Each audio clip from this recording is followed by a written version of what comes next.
All right, welcome everybody. So whenever I go back to China, one of the first things I notice is just how many private businesses there are. But you can walk down the street and see a hammer and sickle right next to a KFC. And the strange thing is, it doesn't seem strange to people there. So how did a country that's still officially communist end up looking so capitalist in everyday life? So everywhere I went in China, there were massive shopping malls, fast food chains packed with people, clothing stores everywhere, local and international brands competing side by side. There are also tons of street merchants selling almost anything you can imagine. And at the same time, I still saw Communist Party symbols, slogans, and propaganda. They all exist in the same space without conflict. And another thing I noticed, video advertisements were everywhere, on buildings, on streets, in elevators, and even on public transportation, on trains, buses, screens everywhere. I was constantly surrounded by ads. At times, it felt overwhelming. But China hasn't always looked like this. So, to understand how China got here, we have to go back to the late 1970s. At that time, China began shifting away from a system of strict central planning. This was the beginning of major economic reforms under Deng Xiaoping, who was China's leader at the time. Markets were gradually introduced, private businesses were allowed to operate again, and foreign investment started coming into the country. This changed how the economy worked in China. But China didn't abandon socialism, it began reforming how the system worked. And this system is often called socialism with Chinese characteristics. So, in simple terms, it's a mix of state direction and market forces working together in the same system. So, in China, what emerged is a system where markets and private enterprise play a huge role.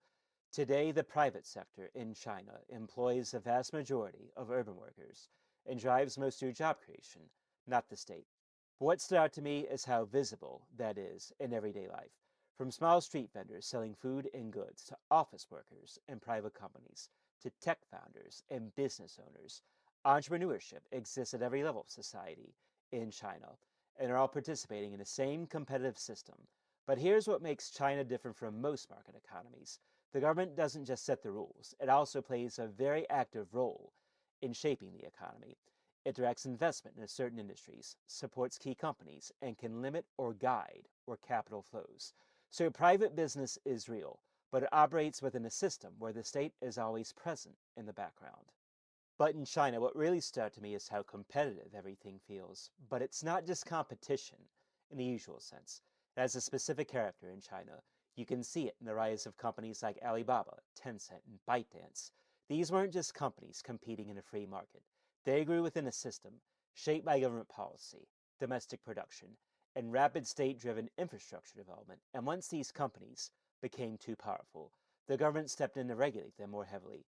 Jack Ma's disappearance from public life after criticizing regulators is probably the most well-known example of that.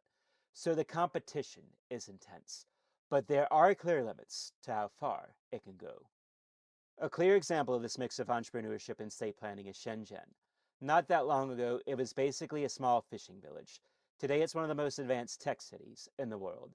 When you walk through Shenzhen now, you can actually see the system in action. You can see massive tech campuses, startups, and manufacturing hubs, all in the same space. Huaqiangbei, the electronics district, is especially famous, with streets full of vendors selling components, devices, and prototypes, everything feeding into this huge production ecosystem. Companies can go from idea to production incredibly fast, partly because of state-built infrastructure and supply chains. But Shenzhen didn't become this by accident. It was designated as one of China's special economic zones in the 1980s. That meant it was opened up early to market forces, with more freedom for investment and faster business development. And that helped turn it into a testing ground for China's broader economic system. And in many ways, Shenzhen shows how that system works in reality. And then you have Shanghai, a city that feels very different from Shenzhen, but just as important.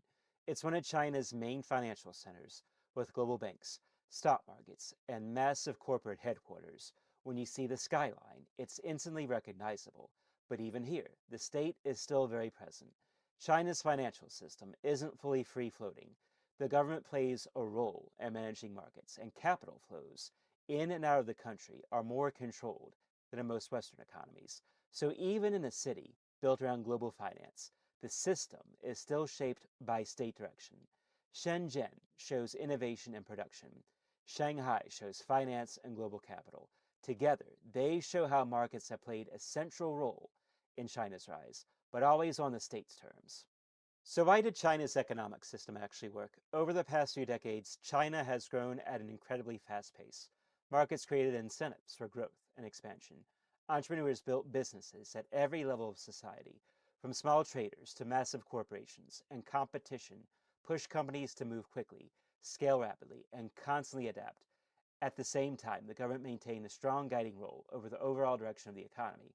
It allowed growth, but it also actively directed where investment went and which sectors developed fastest. The result was rapid industrialization and massive infrastructure development across the country. Entire cities were built or transformed in just a few decades, and one of the most dramatic outcomes of this period is the scale of poverty reduction.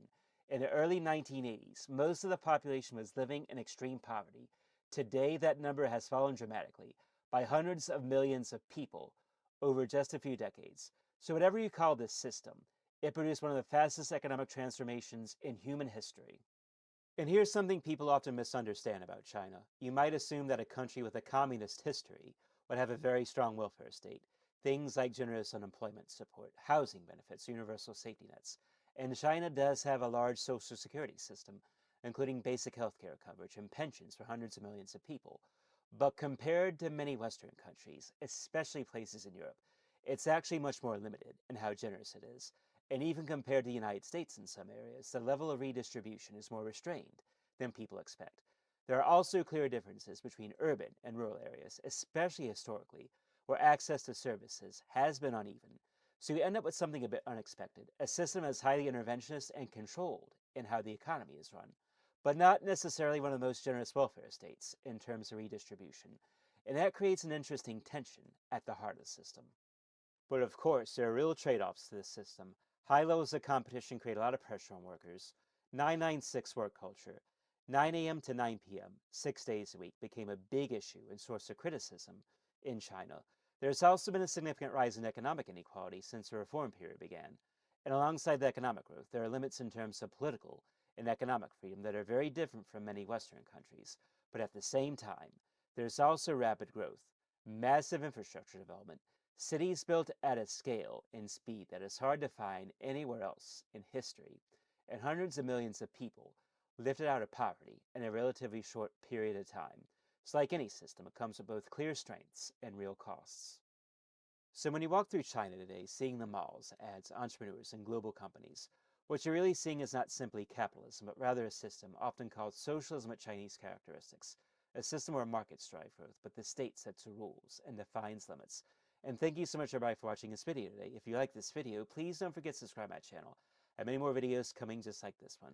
And also maybe leave a comment, if you would. Do you think this kind of system is unique to China's history and circumstances? Or do you think it could work somewhere else as well? And thanks again, everybody, for watching, and I'll see all of you for the next time.